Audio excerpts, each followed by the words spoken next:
Hey, James, we've known all along that the Trump administration, taking the cue from its leader, is craven, that it's corrupt.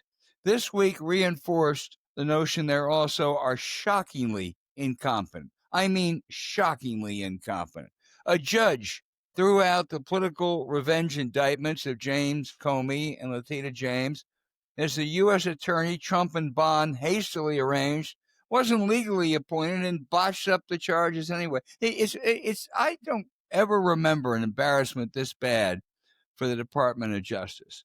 The Secretary of Defense, Pete Hegseth, a man whose character may be lower than his competence, it's a close call, went ballistic when 6 congressional Democrats, all national security veterans, put out a video telling military personnel they shouldn't obey illegal orders. Now, you can argue whether that was a good idea or a bad idea, but if a soldier or sailor obeys an illegal order, he or she faces court-martial or prosecution. I mean, that's a simple matter of military law. The administration is trying to make this a federal case. Hegseth is threatening to call Senator Mark Kelly, a decorated Navy veteran, an astronaut, back to active duty so he can court-martial him. Court-martial Mark Kelly, a decorated Navy veteran astronaut. Republicans have called Hegseth's threat amateur hour and stupid. Republicans have. Finally, a leaked document, a leaked telephone call, thanks to Bloomberg, showed Trump's Russian envoy, Steve Witkoff, a real estate guy, coaching the Russians on how to get a leg up on Trump and the Ukrainians. Republican Congressman Don Bacon, I'm not making this stuff up, a retired Air Force general, said a Russian agent couldn't have been more helpful. Witkoff ought to be fired. You know, Vladimir Putin is a tough, a mean, a ruthless, but a very smart thug. And he runs circles around these amateurs. And Trump, if it would help him, would sell out Ukraine in a flash. If it weren't so dangerous, you could do a satire on this, kind of get a Zero Mostel type, do Springtime for Trump. It really has been, I've never seen a week like this when it comes to incompetence. Well, first of all, in a press conference that Senator Kelly and the rest of them had, I don't think it's controversial. I think it's 100% legitimate. I think that Sure. each one of those veterans, each one are really, really accomplished. I think Ruben is at the law school or something like that. I know Jason was a lawyer. And they didn't do this off the cuff. They knew exactly what they were doing. And this was exactly being directed at people, because I guarantee you, at the rate they're going, people are going to get not one, but multiple illegal orders. And this was They may be getting some now. You're right. Yeah, I don't think it. I think it was the 100% right thing to do on every level, 100%.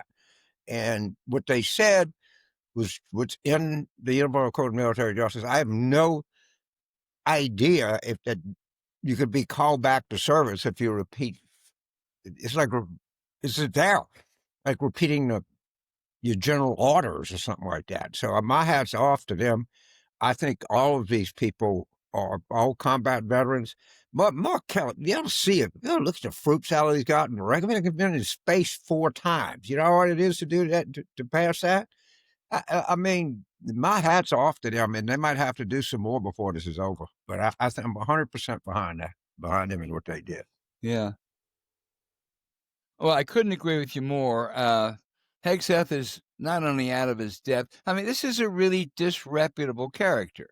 I mean, you'll recall he was a drunk. He says he's giving up drinking. We don't know. But when I'm not a moralist, James, but this was a guy who was married for the second time. While married, he then got another woman pregnant, who's now his third wife, and at the same time was accused of sexually assaulting a woman at a conference. I mean, this is not only the worst Secretary of Defense we've ever had, he's also has less character than anyone we've ever had in that post. So for him to be after Mark Kelly's incredible. Let me make one more comment. The flavor du jour, going back to the Ukraine issue, the flavor du jour of the gang that can't shoot straight is Army Secretary Dan Driscoll. He's a big pal of his Yale Law School classmate, J.D. Vance.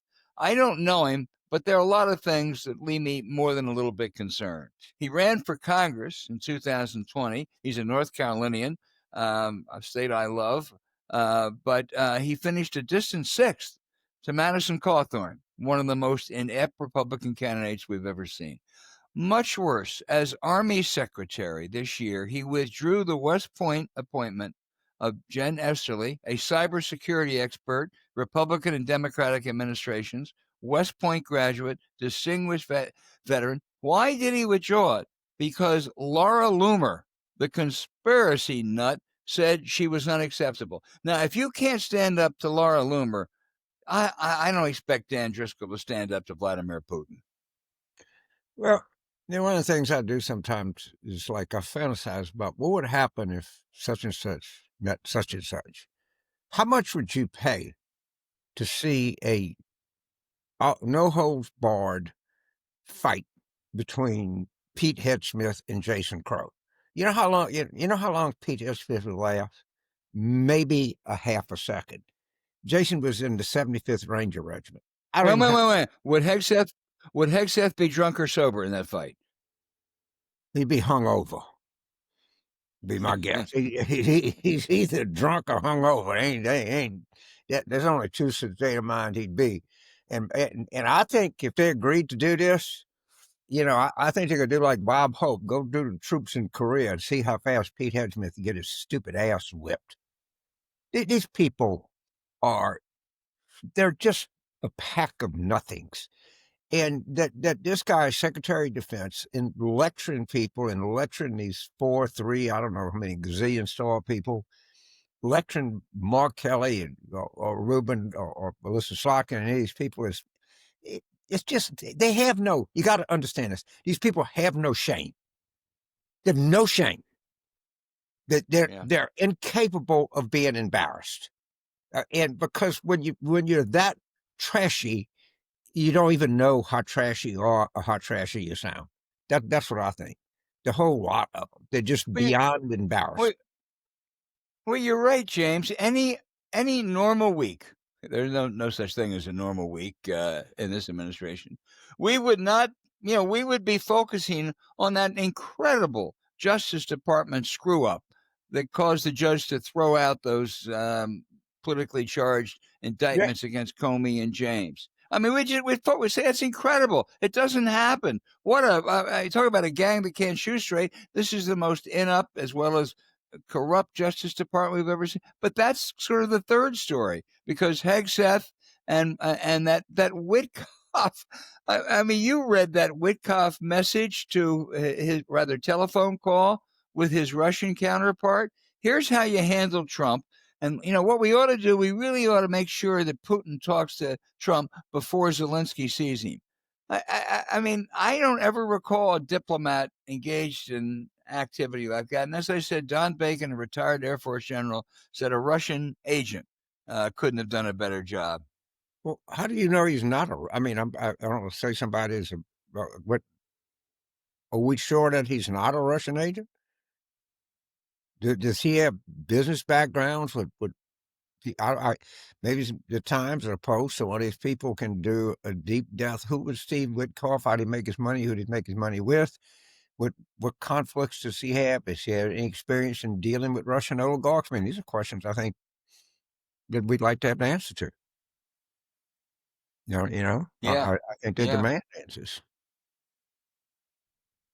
Well, I mean, the one thing that I can predict, I think with certainty, if you take a situation which is not as hypothetical as it might be, where Trump could go and force some kind of a truce on Zelensky and Ukraine, and it would be a short-term thing. Trump would get a lift out of it, and it'll be a long-term disaster, threaten all of Europe. Trump would take that deal in a minute. In a minute, he'd take that deal. He's not going to get a lift out of anything. Okay. Yeah. So even he didn't get shipped or the Middle East stuff. He's not, and whatever this is, he's going to get tracked because Russia is not going to stop. They're going to prove to themselves that the United States wouldn't pony up in its commitment to Ukraine. They're going to make some, maybe some bullshit thing, and he's just going to do whatever the hell he wants. But there ain't no lift coming to him. You don't have to worry. Well, the great story was there was a 28-point plan that just said, "Hey, Russia, here's everything you have. What do you want? Take it." And then there became a debate as to who wrote the plan. Did the Russians write the plan, or did Witkoff and his pals write the plan over there? I think, James, that's not a debate. It's very simple. They both wrote it. They wrote it together. It's just it's if it This, weren't so tragic, if it I read weren't the stakes weren't so big. some linguist claims that you can tell in a translation, you get a pretty good idea of the original language. I don't know how it's done. I don't know if this guy's is legit, but I did see this, that it was almost certainly translated from Russian. Now, I would bring that up not to say that this happened or anything like that, but there are people that speculate that.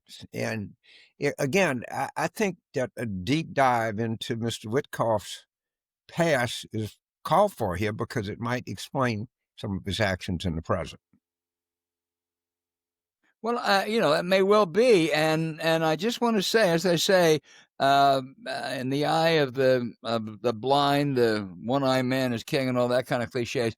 Now they're saying, well, Dan Driscoll's going to take this over. Driscoll's got anybody who can't stand up to Laura Loomer when there is a distinguished West Point appointment. I mean, do you really want him in the same room with Vladimir Putin, James? I mean, really? It I is don't know. just My question to you is, why is he any worse than any of these other fools?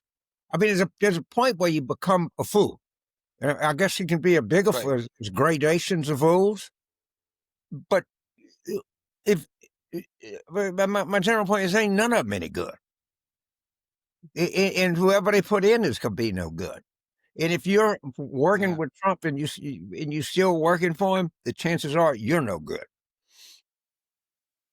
You Well, know, certainly a sorry lot.